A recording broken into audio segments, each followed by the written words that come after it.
Hi, as you can tell by the title, this is a video on what I carry in a Lowepro D300 reporter all-weather. This is sort of my documentary, reporter, journalism-y, sort of freelancey sort of bag. So on the outside of the bag, immediately I have this, which is my special lanyard. I mostly use this just to clip things onto the outside of my bag temporarily. So that's enough to actually hold the Olympus E-420 by itself, so I need to hang that somewhere I can splat, and that will hold that for at least a minute just while I quickly mess about. It will hold my hat or my keys or anything like that just while I quickly mess about. In the back I've got a couple packs of baby wipes, probably about 10 left in each one. And there's nothing else on the outside. No, I mean technically this is the outside, so we'll start here as well. 2 EpiPens. I'm allergic to some stuff, so carry some EpiPens. Also useful in case anyone else is allergic to stuff and they've forgotten theirs. Sharpie immediately. A dictaphone. I like to use my finger. A lens pen, just lens brush thing, quite useful, especially it gets quite dusty around here in summer. I'm not sure why, because it's not like we live in the desert, but it does get quite dusty. A big permanent marker for making big notes. Oh god, that stings. Just uncap that and it immediately reeks. Card reader there. I would usually carry a backup CF card, but that's in my D300 at the minute. I need to buy some more CF cards because I just gave one to a friend who has just started doing astrophotography. She's quite good at it, which is annoying because I'm terrible at it. Then in each pocket here I've got a backup battery, so there's 2 backup batteries here. They'll do about 200 shots without the screen on. If you don't turn the screen on at all, they'll do about 200 shots. The original battery will do about 300, so you've got quite a lot going on there. Charging cable that does micro USB and USB-C. My tablet for editing. This is just it's an Amazon tablet. It's a Fire tablet or something. I've got a pop socket on there so I can hold it easier. Yeah, it's really simple for editing, really great. Runs Lightroom, so works fine. Now the actual inside bit, I've got my main camera for my lightweight everyday carry use, which is my Olympus E-420. I've really only just got this, but it has quickly become my main camera for everyday carry.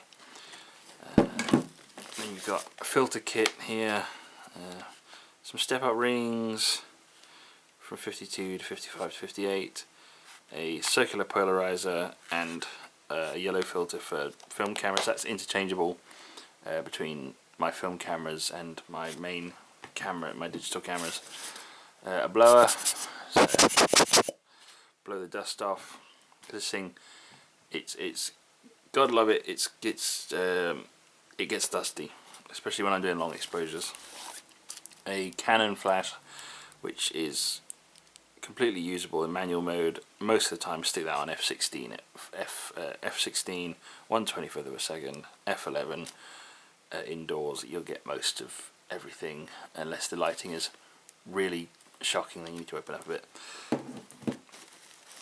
And the 40 to 150 equivalent of the 80 to 300 lens on the actual camera. I've got the 14 to 42, which is 28 to 84. I mean, this is mostly, I use this when I'm doing landscapes, because when I do landscapes I don't like to have a really wide landscape. It's very rare that I have a landscape that's quite wide. I really prefer to pick out a region of a landscape and really focus on it. So that's lots of landscapes, or if I'm doing portraits, I'll stick this on 50 or 70 and go wild from there.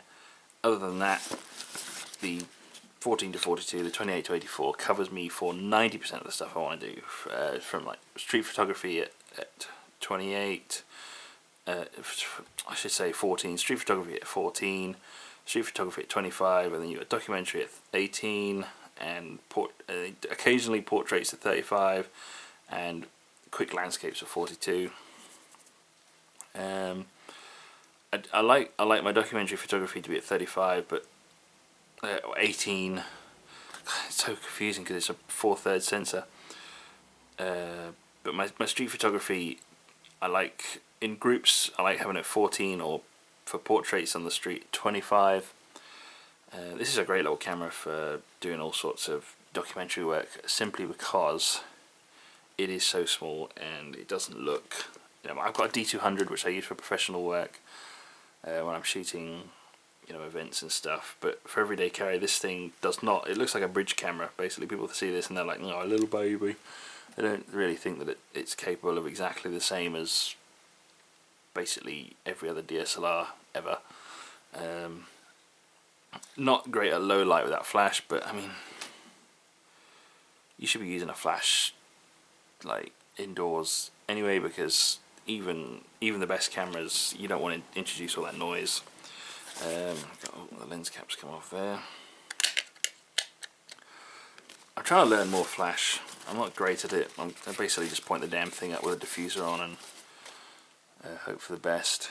But yeah, no, I really like this bag. It's got a lot of space for. Look how well used this flash is, Chris.